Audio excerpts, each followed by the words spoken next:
es la iglesia Puerta de Esperanza, situada en San Lucas, Zacatepeques, República de Guatemala, en América Central. Para la gloria de Dios, nuestra congregación fundamenta su fe en Jesucristo y en las Santas Escrituras.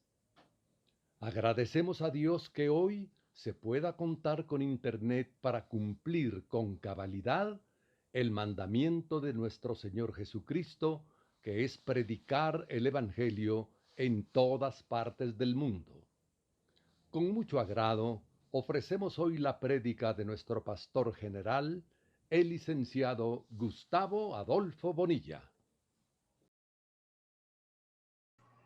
Bueno, hermanos, estamos en el capítulo 10 siempre del Evangelio de Marcos. No hemos podido avanzar mucho debido a las enseñanzas que este capítulo tiene y seguimos aprendiendo muchas cosas.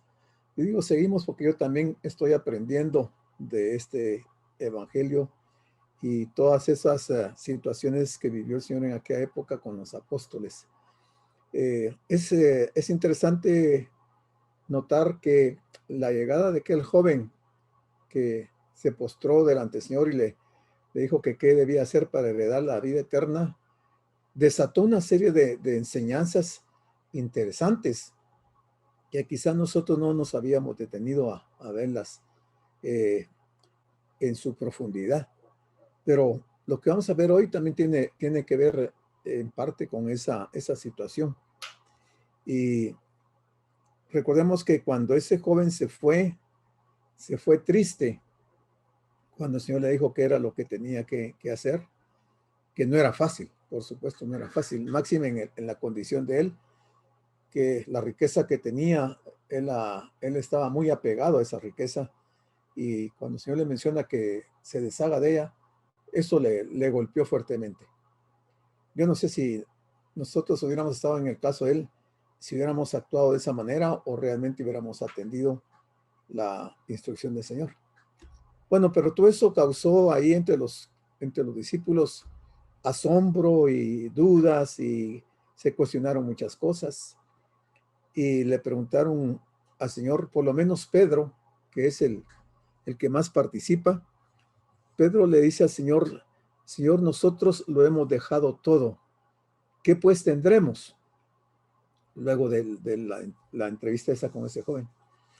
Y el Señor les anuncia que nadie que haya dejado a la familia, digamos, porque él menciona a todos los parentescos ahí, que no reciba 100 veces más en esta tierra, y por último la vida eterna. Entonces ahí hay un diálogo entre el Señor y los discípulos. Y entonces el Señor sigue enseñando y nos toca el versículo 31. Yo aquí les voy a pedir que participen. Dice el versículo 31, el Señor hablándoles a ellos: pero muchos primeros serán postreros y los postreros serán primeros. Ese es un pasaje que dentro del vocabulario cristiano se usa mucho en las diferentes congregaciones. Y el pasaje es interesante. Las palabras que dice el Señor aquí, de veras que hay que meditarlas bien. Dice, pero muchos, no pocos, sino que muchos primeros serán postreros, y los postreros serán primeros. ¿Quiénes son los primeros y quiénes son los postreros? ¿Quién quiere participar? Porque hay que cuestionarse eso. Primeros creo que son los que en el tiempo de Jesús estuvieron para dar un ejemplo y fueron llamados, fueron alcanzados. Y los postreros somos nosotros, que en estos últimos tiempos y que vemos mucho el cumplimiento de lo que se dice en Apocalipsis, y ya son los últimos tiempos, nosotros seríamos los postreros. Correcto. Es correcta la respuesta. Gracias, Daniel. Ahora recuérdense que el Señor está también ahí relacionando los eventos anteriores que han ocurrido y los está relacionando en este momento. Entonces, ¿a quién le está diciendo el Señor estas palabras? pero muchos primeros serán postreros y los postreros serán primeros. ¿Nos lo está diciendo a nosotros? ¿Qué piensa? Se lo está diciendo a los discípulos. Correcto. Muy bien. Hoy vienen inspirados los hermanos. Qué bueno. Sí, se lo está diciendo a los discípulos. Y entonces, ¿cuál era el significado de esto? Dice, esta era la observación calificativa acerca de la recompensa del apóstol. Por eso decía que tenemos que llevar el hilo de la enseñanza, porque Pedro le ha dicho al Señor, Señor, nosotros lo hemos dejado todo, ¿qué pues tendremos? Entonces, lo que el Señor está respondiendo aquí es, quiere mostrar es la recompensa del apóstol. Y el Señor había dicho que no había quien que dejando padre, madre y toda la familia no recibiera 100 veces más y al final la vida eterna. Entonces él está hablando con los discípulos y básicamente le está respondiendo a Pedro. Entonces dice, todos los que sacrifiquen, los que se sacrifiquen por el Señor serán recompensados. Todos los que se sacrifiquen por el Señor serán recompensados. Pero el tiempo y manera en que Dios recompensa puede no coincidir con el tiempo o manera que el hombre espera ser recompensado.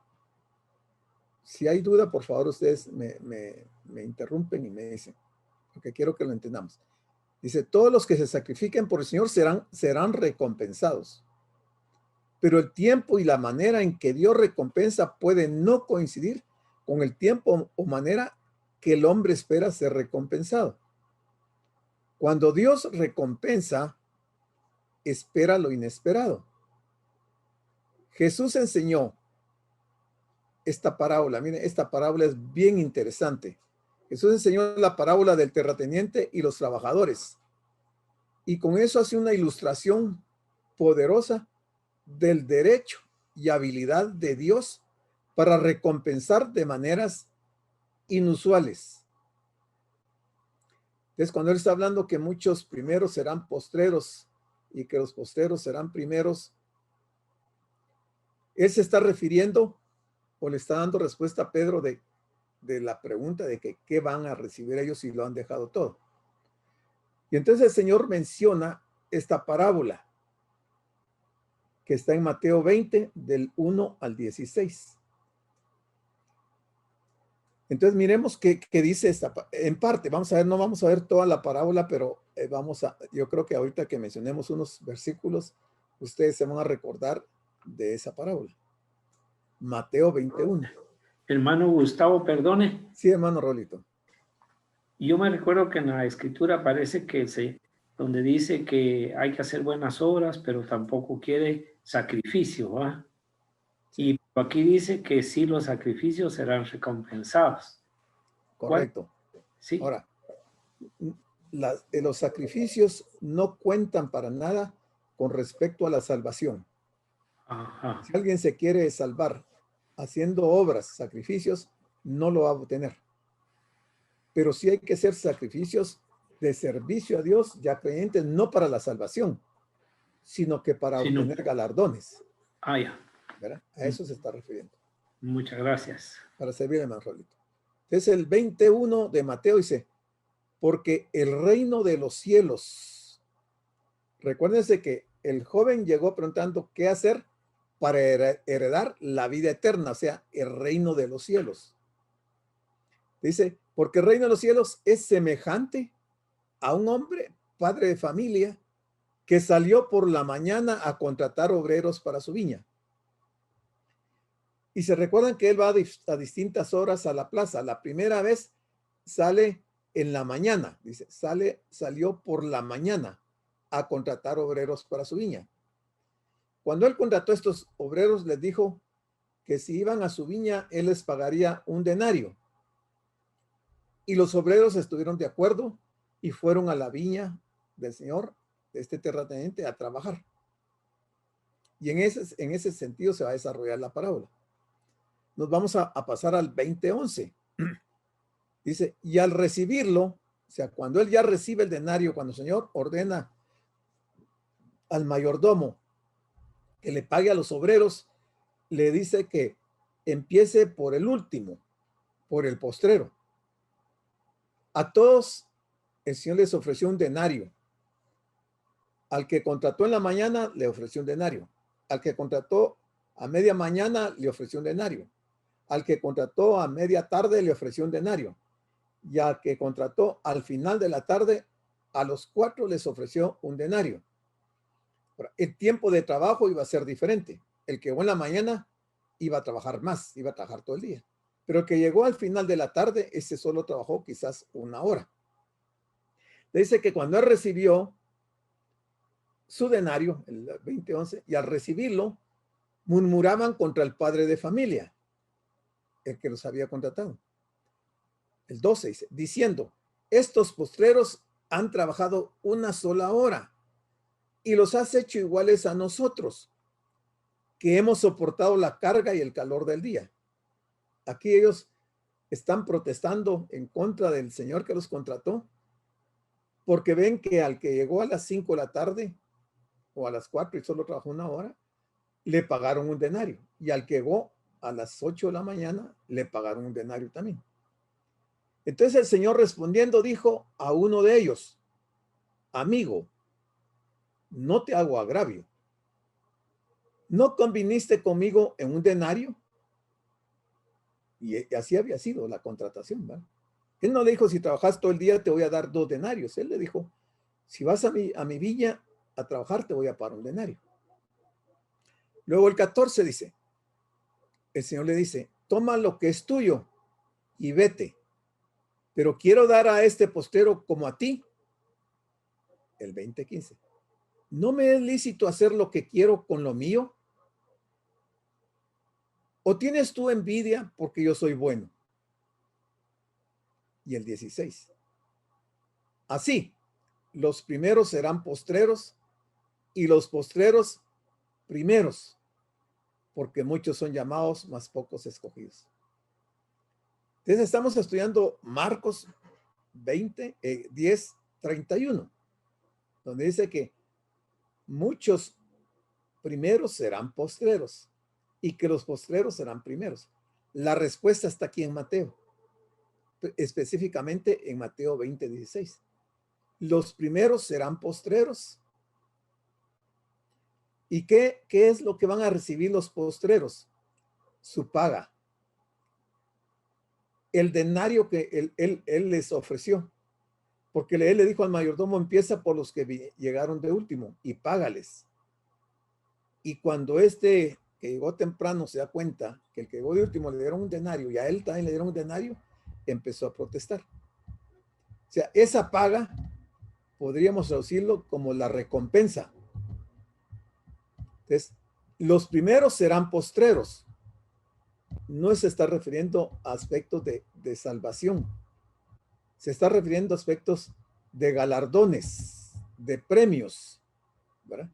Entonces, estos que han estado primeros, que como decía Daniel, que fueron quizás de los apóstoles y mucha gente de ese tiempo, y que el Señor los contrató, van a recibir la misma paga que nosotros, habiendo ellos trabajado tal vez mucho más tiempo. Dice, y los postreros serán primeros, porque muchos son llamados, mas pocos son escogidos. Entonces, el versículo que estamos viendo, este 10:31, se refiere a lo que son galardones, a la recompensa que el Señor va a dar a los suyos. Y probablemente nosotros actuemos igual que ese jornalero que llegó en la mañana. Porque hoy en día mucha gente trabaja más que otra. Y podríamos pensar, yo podría pensar, quizás yo reciba el mismo galardón que ustedes. Y yo quizás le podría decir al Señor, pero Señor, si yo me sacrifiqué más, yo dediqué muchas horas a estudiar tu palabra, a instruir al pueblo, ¿por qué me pagas lo mismo? Pero la respuesta es esta, la que dice Mateo 20, del 1 al 16.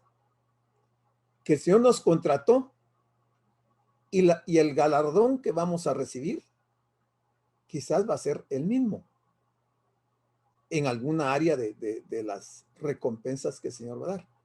Porque sí, definitivamente la Escritura dice que dependiendo de las obras que hagamos, así van a ser los galardones. Porque Pablo nos dice en 1 Corintios capítulo 3, versículo 15 y 16, que las obras de cada uno de nosotros van a ser probadas. Si hemos construido con oro, con plata, con piedras preciosas, cuando las sometan al fuego para probarlas, esas obras van a permanecer. Pero el que edificó con madera, con heno, con hojarasca, y la prueben por el fuego, se va a quemar. Entonces dice que esas personas sufrirán pérdida, no la pérdida de la salvación, van a sufrir pérdida de galardones, ¿verdad? Pero es que todos tenemos la misma oportunidad. O sea, ¿cómo estoy yo trabajando para el Señor? ¿Qué es lo que me motiva a mí trabajar para el Señor? ¿Por qué yo me esfuerzo bastante para trabajar para la gloria de Dios? Porque definitivamente yo tengo una convicción y sé que voy a recibir del Señor premio. Pero si yo estoy trabajando para el Señor, para que ustedes me miren, para que ustedes me feliciten, para que ustedes me reconozcan, y no estoy trabajando para el Señor, entonces eso es construir con madera, con heno o con hojarasca. Entonces voy a perder porque estoy trabajando para ser visto de los hombres y no para agradar a Dios. Bueno, entonces muchos primeros serán posteros y posteros primeros. El Señor termina su exposición con esta enigmática declaración. ¿A qué se refería? Tal vez podemos pensar que se trataba de una referencia al joven rico que se acababa de marchar. A los ojos de los discípulos, o sea, según los discípulos, ese joven ocupaba un lugar preeminente para entrar al reino de Dios, a ojos de ellos. Pero recuérdense que el Señor les dijo que era más fácil que pasara un camello por el ojo de una aguja que un rico de los que confían en sus riquezas entrar al reino de Dios. Pero los discípulos están impactados por ese joven que sin duda lo conocían y ellos pensaban que él iba a ocupar un lugar especial para entrar al reino de Dios. Pero la exposición del Señor demostró que en realidad estaba muy lejos. En cambio, otras personas más sencillas, como los pobres de espíritu, que lo vimos también creo la semana pasada, en los que nadie ponía sus esperanzas, ocuparán las primeras posiciones en la eternidad. ¿Se recuerdan que también Jacobo y Juan le habían pedido al Señor que en el día del reino, uno de ellos quería estar a la derecha y el otro a la izquierda? Y se recuerdan que ellos vienen hablando durante todo el trayecto que el Señor ha caminado de Emaús y que fue a Decápolis, pasó por Perea, pasó por varios lugares. La conversación de ellos era quién iba a ser el más grande, ¿verdad? Entonces ellos siempre estaban preocupados por la posición que iban a ocupar en el reino de Dios. Entonces el Señor sigue martillando la misma situación y les está instruyendo, les está diciendo que lo que ellos están pensando no es como ellos lo piensan, que ellos están muy lejos de la realidad. Y que los que van a estar quizás en las primeras posiciones van a ser los pobres de espíritu.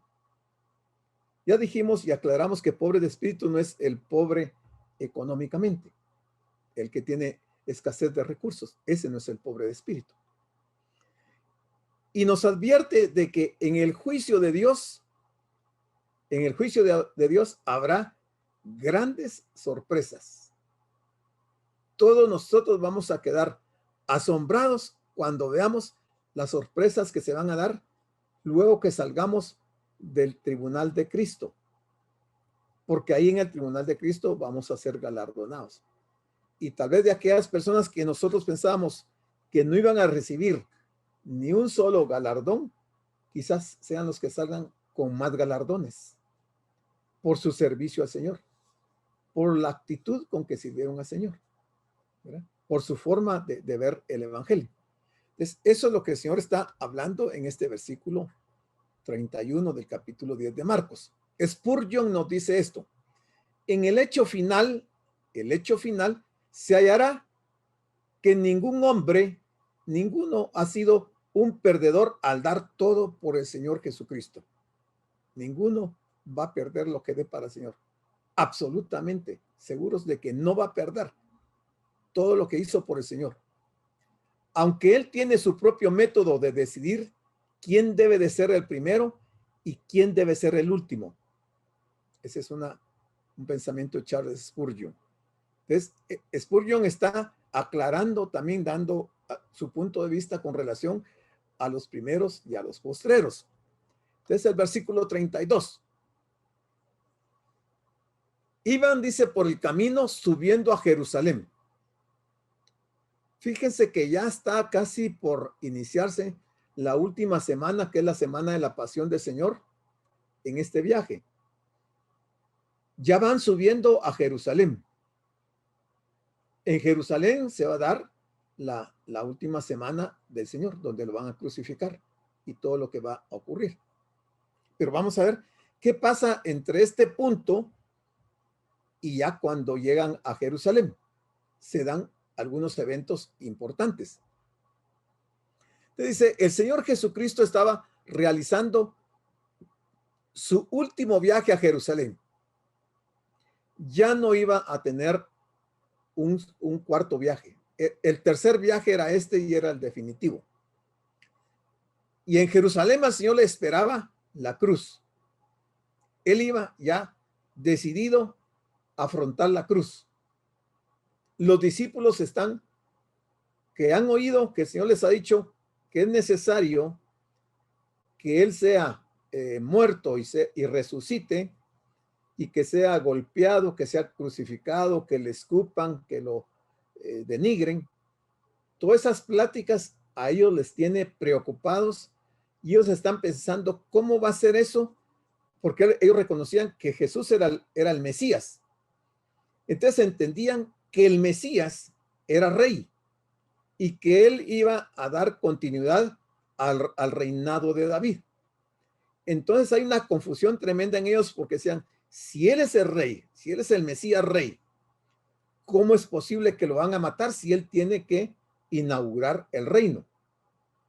Y todas esas ideas los tenían a ellos preocupados. Y entonces, como creían que el reino se iba a inaugurar en ese momento, quizás pensaron que este último viaje a Jerusalén era donde el Señor finalmente les iba a dar la sorpresa de que se iba a proclamar el rey de Israel.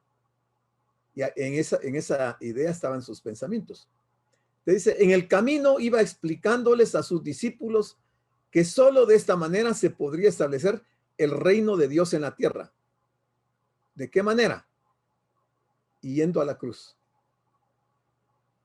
Pero al mismo tiempo también insistía acerca de cuáles serían los principios de su reino. Que eso es interesante que lo sepamos, hermanos. ¿Cuáles son los principios del reino del Señor?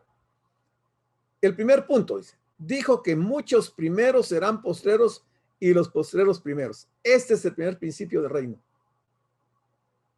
Lo que estamos viendo ahorita en Marcos 10:31. Dando a entender que su reino no se establecía según los criterios humanos que encontramos en este mundo. Totalmente diferente cómo se establece un reino de la tierra y cómo se establece el reino de Dios. En segundo punto, dice, por ejemplo, dijo que para entrar en el reino de Dios era necesario recibirlo como un niño. Y eso se los había explicado él en Marcos 10:15.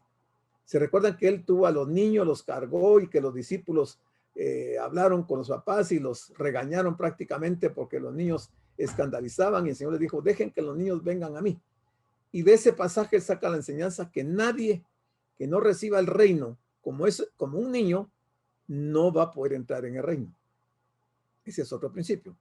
Esto quedó también perfectamente ilustrado con la historia del joven rico. Otra vez el joven rico, ¿no?, que no fue capaz de depositar su confianza en Cristo y depender únicamente de él para entrar en la vida eterna, a diferencia a como lo habían hecho los niños.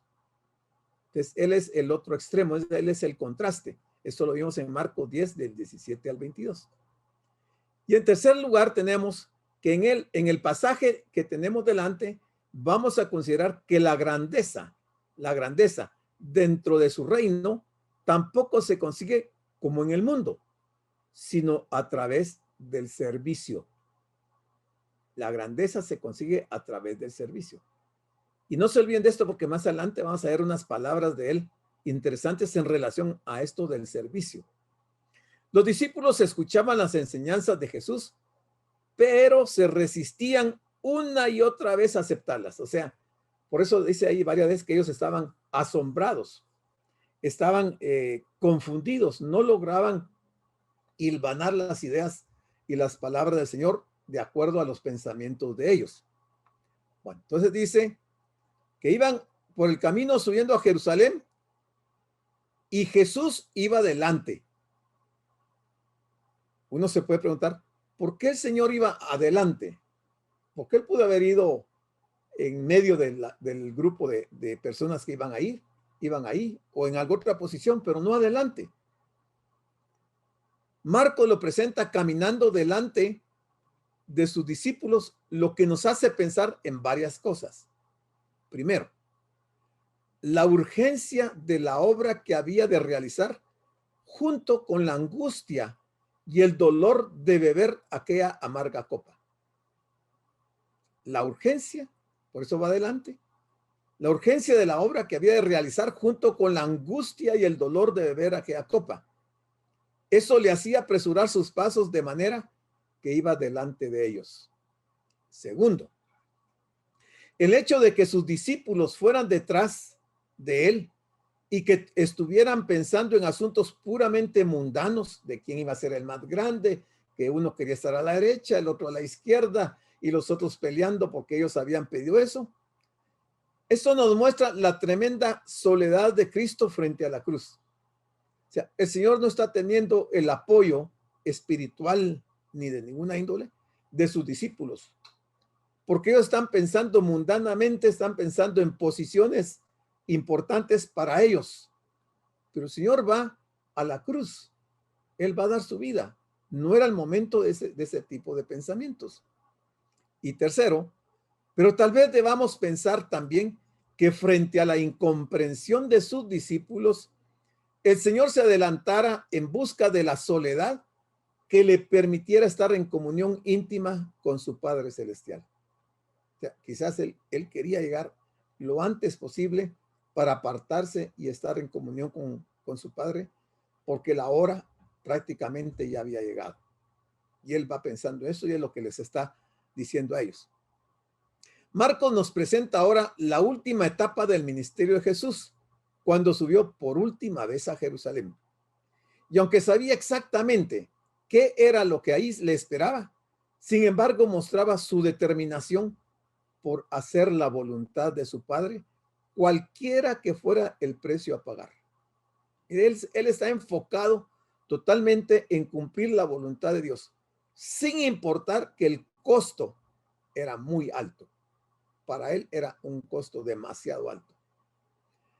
Dice Lucas 9:51, hablando esto: cuando se cumplió el tiempo, que es este tiempo que estamos viendo, en que él había de ser recibido arriba, afirmó su rostro para ir a Jerusalén. Hablando de este viaje. Ahí Lucas lo dice claramente, que el Señor afirmó su rostro para ir a Jerusalén. O sea, enfrentó la angustia, el temor, la preocupación y el dolor que él sabía que le esperaba, el sufrimiento que le iba a causar ese sacrificio. Entonces, ante eso, que cuando el Señor va a Jerusalén y va adelante, ellos, o sea, los discípulos, se asombraron. Y dice, ¿por qué se asombraron en este caso? En muchos versículos hemos visto que están asombrados. en esta vez, ¿por qué están asombrados? Para ellos el establecimiento del reino se debería llevar a cabo por medio del poder de Cristo y no por morir en una cruz. Ese es el asombro de ellos. Y aspiraban a ocupar los más distinguidos puestos dentro de ese reino, buscando influencias y favores en lugar de por el servicio y la entrega. O sea, en lugar de ser motivados a servir al Señor y a entregarse más a Él, ellos están preguntándose y preocupados por los puestos que ellos querían ocupar en el reino. Querían ser los más grandes. Porque imagínense, los que estén a la derecha o a la izquierda del rey serán personajes muy importantes que han hecho méritos para poder estar en esas posiciones. Y entonces ellos pensaban que ellos eran esas personas para estar en esas posiciones.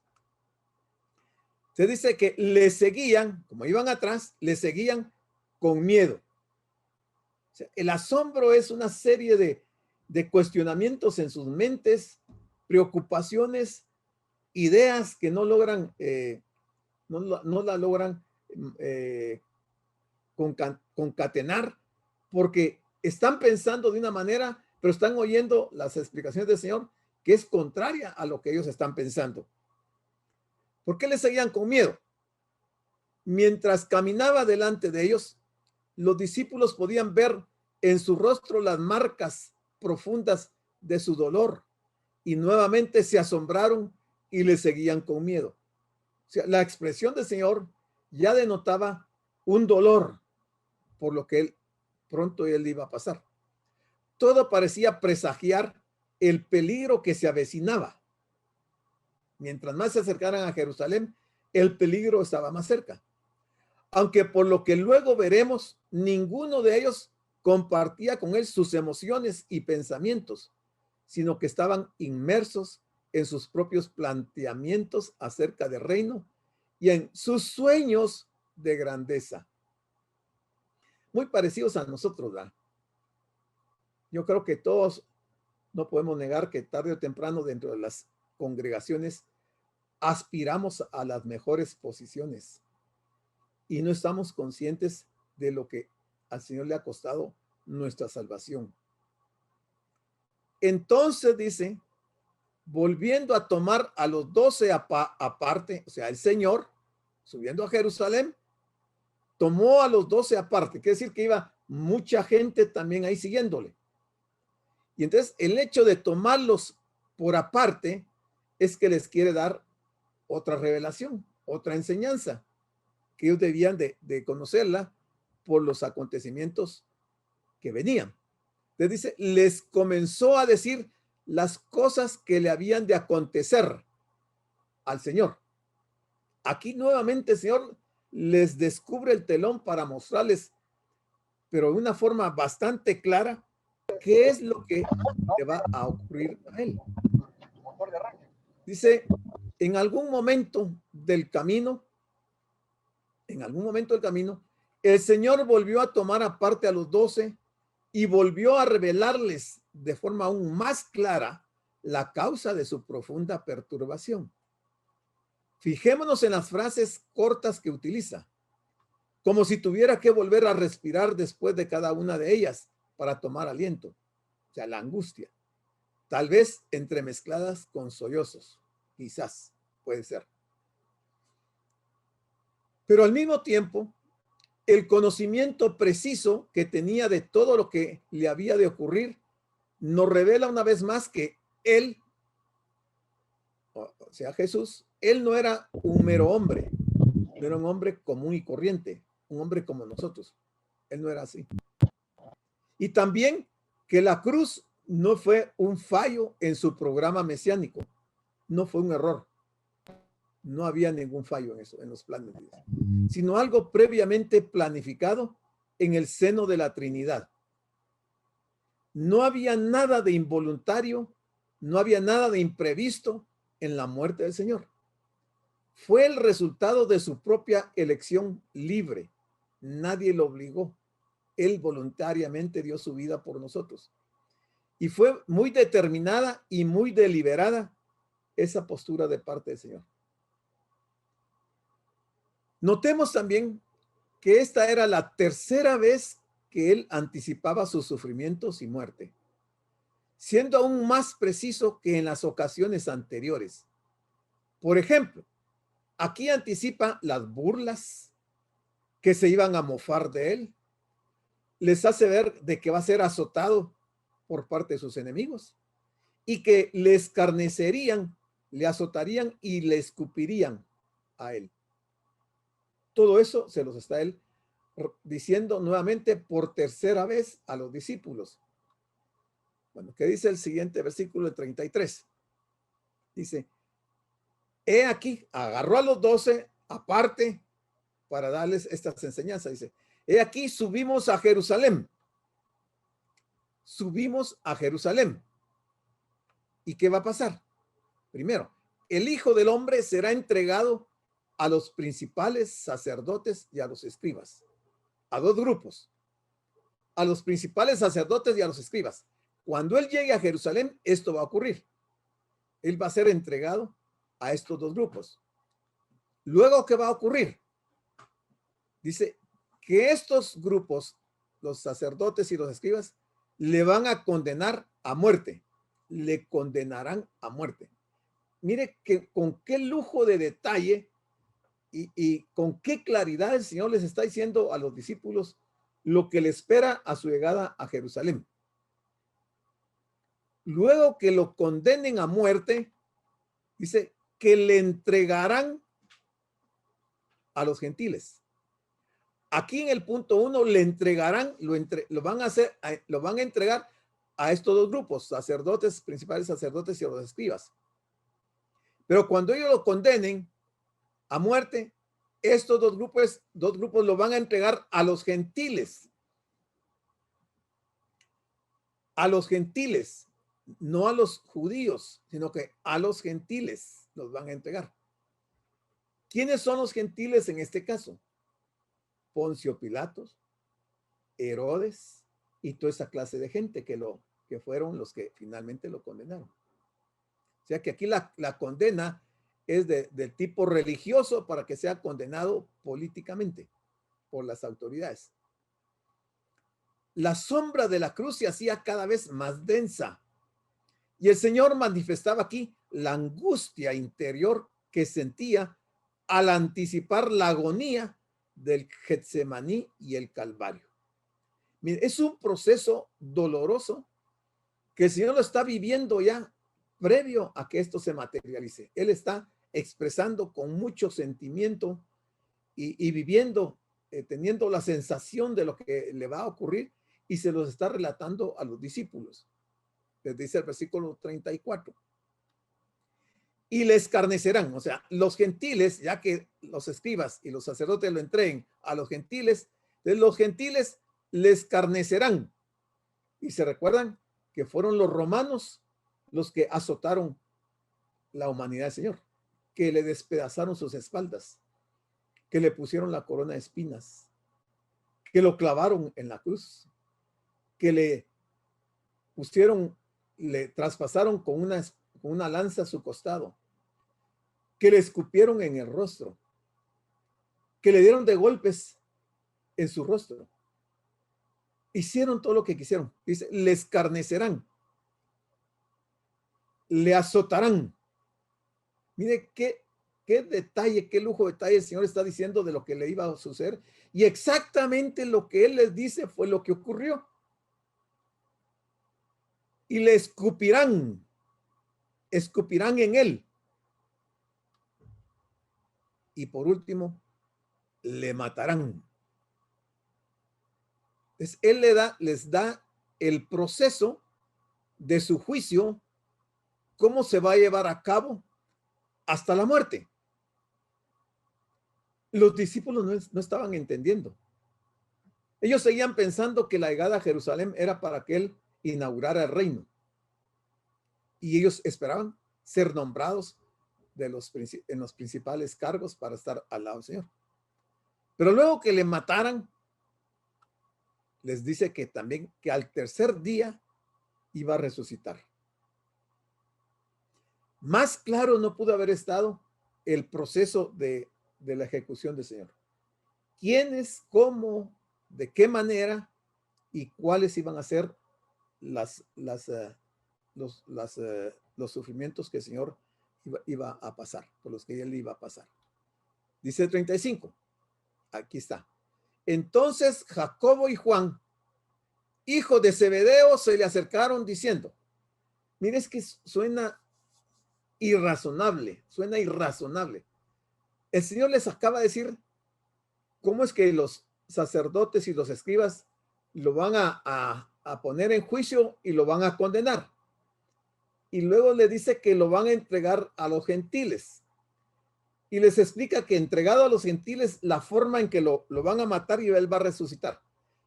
Inmediatamente Jacobo y Juan, hijos de Zebedeo, se le acercaron diciendo, este Juan es el Juan del Apocalipsis. Y Jacobo es el Jacobo que fue el primer pastor de la iglesia de Jerusalén. Ellos eran hijos de Zebedeo. Habían sido pescadores, habían dejado sus redes y se habían ido con el Señor cuando el Señor les llamó. Pero en este momento que no era el más indicado, se acercaron al Señor y le dicen, Maestro, querríamos que nos hagas lo que pidiéremos. Querríamos que nos hagas lo que pidiéremos. Pero a pesar de la claridad con que él expresaba todo esto, sus discípulos seguían sin comprender lo que les estaba diciendo, según Lucas 18:34. Sus mentes estaban ocupadas en planes de su propia y egoísta ambición. Estaban totalmente divorciados en los pensamientos del Señor. El Señor está pensando todo en el plano espiritual y ellos están pensando en el plano material, en ser grandes, en ser importantes. Según el relato de Mateo, parece que también la madre de los hijos de Zebedeo, o sea, de Jacobo y Juan, tomó parte en esta iniciativa de pedirle al Señor que pusiera a sus hijos, uno a la derecha y el otro a la izquierda. Y dicho sea de paso, los padres cristianos tendremos que tener mucho cuidado en no buscar puestos de preeminencia para nuestros hijos en la esfera del servicio cristiano por medios inadecuados. No debiera ser esa nuestra forma de pensar y de actuar, porque eso no es del agrado del Señor. Entonces el Señor les respondió a Jacobo y a Juan y a la madre de ellos, y él les dijo, ¿qué queréis que os haga? Claro que el Señor ya lo sabía, pero que quería que ellos lo confesaran para que quedara la escritura. Y entonces ellos van a responder. Y en el versículo 37 vamos a ver que ellos dicen, entonces ellos le dijeron, concédenos que en tu gloria nos sentemos el uno a tu derecha y el otro a tu izquierda. Pero si el Señor les está hablando de su proceso de muerte, ¿cómo se atrevieron a preguntarle que les concediera que en la gloria del Señor ellos dos estuvieran sentados uno a la derecha y el otro a la izquierda? Realmente es preocupante y un poco difícil de entender qué era lo que perseguían Jacobo y Juan, aparte de grandeza, aparte de una posición preeminente. Ellos pretendían algo más. Dice, el lugar de honor, porque ellos pidieron la derecha y la izquierda. El lugar de honor era el asiento de la derecha. El lugar de segundo honor era el asiento de la izquierda. Eso está en 1 Reyes 2:19 y en Salmos 110:1. O sea, ellos probablemente habían leído estos pasajes y entonces uno quiere estar a la derecha y el otro quiere estar a la izquierda porque son los lugares de honor. Ellos pidieron los dos lugares más prestigiosos en la administración de Jesús. Ellos a menudo hablaban sobre quién de ellos sería el más grande, según Marcos 9:33-34.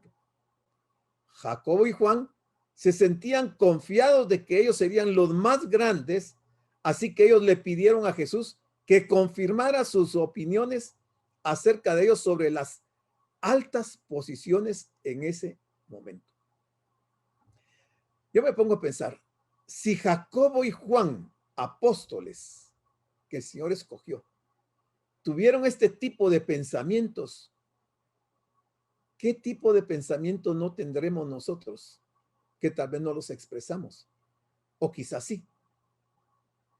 Y peleamos probablemente en la congregación o en las congregaciones se pelean por estas posiciones. ¿Qué es lo que se persigue? No es honrar al Señor. Se quiere prestigio en el reino de Dios. Tal como su planteamiento hacía prever, la petición que hicieron estaba cargada de egoísmo. ¿Por qué no dijeron que fuera Pedro? ¿Por qué no dijeron que fuera Mateo? O que fuera Judas, o que fuera alguno otro de los discípulos. ¿Por qué ellos? Que queremos que nos concedas lo que te vamos a pedir. Era un egoísmo muy fuerte en sus corazones. Así que mientras que el Señor sufría en el camino, ellos soñaban con un reino mesiánico de alcance mundial en el que ellos iban a ocupar los puestos destacados. Mire, qué pensamiento tan perverso, ¿verdad? No podía haber un contraste más fuerte que este.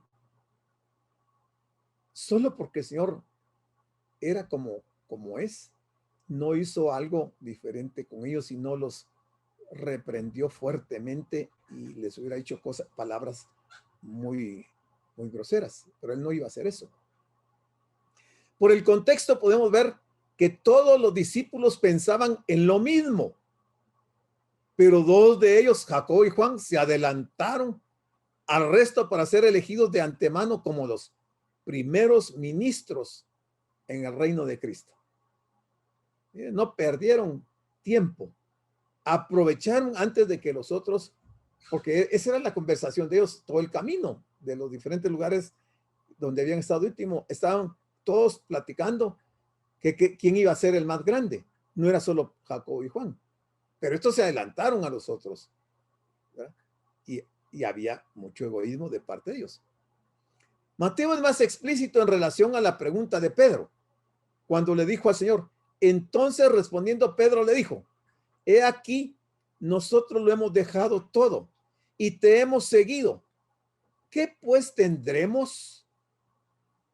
Este pasaje es más explícito que el de Marcos, ¿verdad? He aquí, nosotros lo hemos dejado todo y te hemos seguido. ¿Qué pues tendremos? O sea, no te vamos a servir por gusto, Señor, algo nos tienes que dar a cambio. Y el Señor les está contando que Él va camino a la muerte. Mateo 19:27.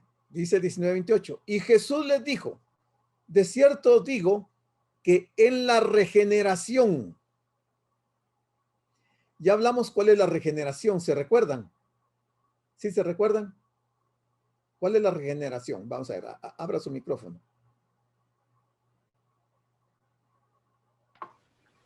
Cuando hemos sido lavados con la sangre de Cristo. Esa es la regeneración personal. Sí. Dice, en la regeneración, no está hablando de la regeneración del hombre. Vamos a ver. En la muerte de Jesucristo en la cruz. No. Mildred, ¿iba a decir algo? El nuevo nacimiento. No. Dice que la semana pasada lo vimos y lo expliqué. En la regeneración es cielos nuevos y tierra nueva. ¿Se recuerdan que se los dije?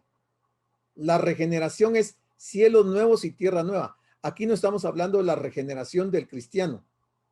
Dice, pero digo, de cierto digo que en la regeneración, cuando el Hijo del Hombre se siente en el trono de su gloria, vosotros que me habéis seguido, también os sentaréis sobre 12 tronos para juzgar a las 12 tribus de Israel. Mire, eso está clarísimo en Mateo 19:28. O sea, que en los cielos nuevos y tierra nueva, estos 12 que querían el lugar de honor de la derecha y la izquierda, el Señor les aclara que ellos van a tener 12 tronos para juzgar a las 12 tribus de Israel en los cielos nuevos y tierra nueva. A eso se está refiriendo él. Bueno. Perdón, estoy oprimiendo la tecla que no es. Dice, entonces, es evidente que ellos seguían pensando en los diferentes galardones que cada uno de ellos tendría una vez que Cristo estableciera su reino. Como vimos en el pasaje anterior, ellos lo habían dejado todo por seguirle. Así que les parecía lógico pensar en lo que iban a recibir a cambio. Estaban negociando con el Señor, ¿verdad? Algo parecido a los pastores de la doctrina de la prosperidad, ¿verdad? Traiga 10 y el Señor le va a dar 1000, traiga 1000 y el Señor le va a dar 10,000. Ellos aquí estaban actuando algo así, ¿verdad? Querían algo a cambio por haberlo dejado todo. Esto les impedía considerar que Cristo se disponía a entregar su propia vida por ellos en la cruz para que pudieran tener la salvación eterna. Pero en nada están pensando en la salvación eterna, están pensando en sus propios beneficios, en tener posiciones prestigiosas. Entonces dice el versículo 38. Entonces Jesús les dijo, como están pidiendo, concédenos que en tu gloria nos sentemos el uno a tu derecha y el otro a tu izquierda. Jesús les dijo, no sabéis lo que pedís. ¿Por qué le dijo el Señor que no sabían lo que pedían? Dice que esta respuesta es interesantísima. No sabéis lo que pedís. La petición de Jacobo y Juan ponía en evidencia la misma debilidad y miopía de muchas de nuestras oraciones. Esta es una razón por la que Dios no nos da siempre lo que le pedimos. Con tanta frecuencia nuestras oraciones tienen como único objetivo que nosotros vivamos mejor, que suframos menos, que desaparezcan todos nuestros problemas y dejamos a un lado los intereses del reino de Dios. No somos así. No es eso, no son así nuestras oraciones. Si estamos enfermos, queremos que nos sane, ¿va? Si nos quitaron el trabajo, le estamos pidiendo al Señor que nos dé trabajo. Y siempre estamos pensando en nosotros, pero no estamos pensando en los intereses del reino de Dios. Estamos actuando igual que Jacobo y Juan. Por esta razón, no recibimos lo que pedimos. Y ahí es donde Santiago 4:3 nos dice, pedís y no recibís, porque pedís mal para gastar en vuestros deleites. Porque esto no tiene nada que ver con el reino de Dios. Nada, absolutamente nada. Romanos 8:26 dice, y de igual manera el Espíritu nos ayuda en nuestra debilidad. Pues, ¿qué hemos de pedir como conviene? No lo sabemos, pero el Espíritu mismo intercede por nosotros con gemidos indecibles. Entonces el Señor, cuando le dice, no sabéis lo que pedís, aclara. Y le dice, ¿podéis beber del vaso que yo bebo o ser bautizados con el bautismo con que yo soy bautizado? ¿Qué hubiéramos respondido nosotros si nos dice eso? ¿Podemos beber del mismo vaso que él bebió y ser bautizados con el bautismo con que él es bautizado? ¿Podríamos? No, ¿eh? Ahora, ¿a qué se refiere ese vaso y a qué se refiere ese bautismo? Veamos. La respuesta de Jesús, él está pensando en términos de sacrificio, no de gloria propia. La respuesta de él va en este sentido. Con el fin de aclararles este punto, el Señor les habló de la copa que había de beber y del bautismo en el que iba a ser bautizado, en una clara referencia a su muerte en la cruz. Aunque ellos van a responder que sí, no saben que el bautizo es el sufrimiento, la muerte en la cruz de él. A eso se está refiriendo el Señor, de beber del vaso y de ser bautizado con el bautismo que él iba a ser bautizado. Les dice, ¿podéis beber del vaso que yo bebo o ser bautizados con el bautismo con que yo soy bautizado? En el huerto de Getsemaní, Jesús habló de la amarga copa que había de beber en relación a su crucifixión. Marcos 14:36. Y de la misma forma se refirió a su bautismo. Lucas 12:50. De un bautismo tengo que ser bautizado. Y cómo me angustio hasta que se cumpla. Por supuesto, cómo no se iba a angustiar si sabía lo que iba a representar su muerte en la cruz, el sufrimiento en la cruz.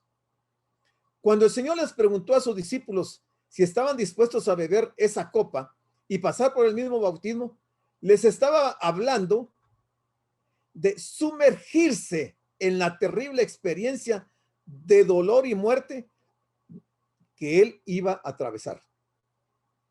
De eso les está hablando el Señor, y ellos no están entendiendo, pero están pidiendo algo, como el Señor dijo, no sabéis lo que pedís. Ya que Jacobo y Juan aún trabajaban bajo las ideas carnales en cuanto al reino de Dios, ellos en realidad no tenían idea que se tenía que hacer para ser, qué se tenía que hacer para ser grande en el reino. Finalmente, Jacobo y Juan tomaron del vaso y fueron bautizados en sufrimiento. Finalmente se cumplió. Y ellos mismos dijeron que sí podían.